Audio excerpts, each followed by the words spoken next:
Subscribe to our channel by clicking the subscribe button. Click the bell button and enjoy the latest uploads from our channel. Question number 7. Following are the features of genetic codes.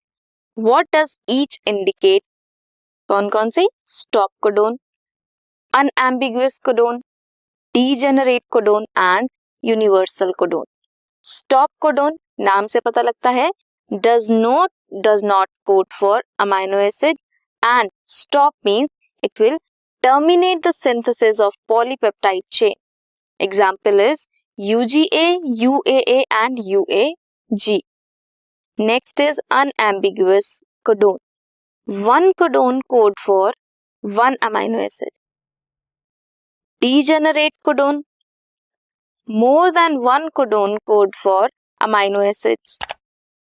ACU, ACC both code for threonine is an example of degenerate codon. Next is universal codon. That is same for all the organisms, चाहे वो bacteria हो, human beings हो. तो triple U code करता है phenyl alanine के लिए, bacteria में भी ह्यूमन बींग्स में भी. तो स्टॉप कोडोन टर्मिनेट करता है synthesis of polypeptide chain. Unambiguous codon is एक कोडोन एक अमाइनो एसिड.